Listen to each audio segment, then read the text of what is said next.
অথবা কেবলমাত্র পরিবারের জন্য নয়। আমরা কেবল উপার্জন করে শুধুমাত্র আমার আমিকে সাজাবো, আমার বাড়ি, আমার গাড়ি, আমার সম্পদ, আমার স্ত্রী, আমার সন্তান। মুমিনদের জীবন হচ্ছে উখরি জাতলিন নাস, মানুষের কল্যাণের জন্য আমাদেরকে দুনিয়াতে নিয়ে আসা হয়েছে। তো পৃথিবী ছেড়ে আমরা চলে যাব সবাই, পৃথিবীতে কেবল তারা বেঁচে থাকবে যারা পৃথিবীর জন্য কিছু করে যায়। প্রত্যেকের কবরে ঘাস উঠবে, বাট সেই ঘাসগুলো কথা বলবে তাদের কবরে যারা দুনিয়াবাসীর জন্য কাজ করে যাবে। তো আমরা চেষ্টা করে যাচ্ছি অবিরত আমাদের এই জন্মভূমিকে ফুলে ফলে সাজানোর জন্য। আপনারাও যারা এখানে আছেন, আপনারা মানুষের জন্য, দেশের জন্য, উম্মার জন্য অব্যাহতভাবে কাজ করবেন ইনশাআল্লাহ।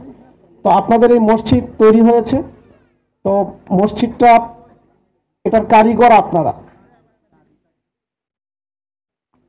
আমরা কেউ কথা না বলি ভাই কিছুক্ষণ একটু, এটা খুবই দৃষ্টিকটু আর কি, এটা খুবই দৃষ্টিকটু। তো আমরা এই মসজিদটা তৈরি করছি কার জন্য? আল্লাহ বলেছেন, আল্লাহ রাসূল বলেছেন, মান আহাব্বা লিল্লাহি, যে আল্লাহর জন্য কাউকে ভালোবাসলো, ওমান আবগাদা লিল্লাহি, আল্লাহর জন্য কাউকে ঘৃণা করলো, ও আতা লিল্লাহি, আল্লাহর জন্য কাউকে কিছু দান করলো, ওয়া মানা আলিল্লাহি, আল্লাহর জন্য কাউকে দান করা থেকে বিরত থাকলো। আল্লাহ রাসূল বলছেন ফাকাদ ইস্তাকমাল আল ঈমান, সেজন্য তার ঈমানকে পরিপূর্ণ করলো। তো আমরা কার জন্য দান করব ভাই? নট মানে আমার জন্য, আমার পরিবারের জন্য, আমরা আল্লাহর জন্য দান করব। আল্লাহ বলছেন ওয়াতারযুকু মান তাশা বিগয়রি হিসাব, আল্লাহ যদি কাউকে রিজিক দেয় এটা হিসাব কেউ করতে পারবে না। তো আমরা তো, আমাদের দৃষ্টিভঙ্গি হচ্ছে আমরা যখন হাত পাতবো তখন আল্লাহ যেন দেয় এটা প্রত্যাশা করি, তাই না? আমরা ভিক্ষুক না, মানে এখানে ভিক্ষুক ছাড়া কে আছেন? আমরা প্রতিদিন ভিক্ষা করি। রব্বানা আতিনা ফিদ দুনিয়া হাসানাতাও ওয়া ফিল আখিরাতি হাসানাতাও ওয়া কিনা আযাবান্নার, দোয়ার মধ্যে তো ভিক্ষা করি আমরা। তো ভিক্ষার অর্থ কি আল্লাহ আমাকে দাও, ঋণ মুক্ত করো, অর্থ দাও, অসুস্থতা থেকে দূর করো। তো আমরা ভিক্ষা যখন চাই তখন প্রত্যাশা করি আল্লাহ যেন দেয়, আর যখন আমার দেওয়ার বেলা তখন আমি চিন্তা করবো আমি দেব না। তো আমার যতটুকু সামর্থ্য আছে উজাড় করে দিব, আল্লাহকে বলবো আল্লাহ তুমি আমাকে আরো বেশি দাও, আরো বেশি দেবো আমি। তো আল্লাহ যদি দেয় হিসাব মিলাতে পারবো আমরা। তো আমরা ইনশাল্লাহ দান সাদাকা করবো মসজিদের জন্য। তো আপনারা দোয়া করবেন। আমাকে বলতে বলা হয়েছে আমার পরিচয়, আপনারা হয়তো অনেকে জেনেছেন, অনেকে জানেন নাই। আমাকে গতকাল আমার পার্টির পক্ষ থেকে, আমি জামাতে ইসলাম করি, জামাতে ইসলামের পক্ষ থেকে আমাকে এই সংসদীয় আসনের জন্য গতকাল আমাকে প্রার্থী হিসাবে ঘোষণা করেছে। আপনারা দোয়া করবেন আমি যেন দুপচাচি আদমদিঘির মানুষের কল্যাণে কাজ করতে পারি। আল্লাহ যদি আমাকে সুযোগ দেয়, আল্লাহ যদি আমাকে সে ব্যবস্থা, আপনারা যদি প্রত্যাশা করেন, আপনারা যদি সাপোর্ট দেন, আল্লাহ চাইলে আপনাদের চক্ষু শীতলকারী একজন সন্তান হিসাবে আমি থাকবো ইনশাআল্লাহ। তো আপনারা দোয়া করবেন আমার জন্য, হ্যাঁ ইনশাআল্লাহ।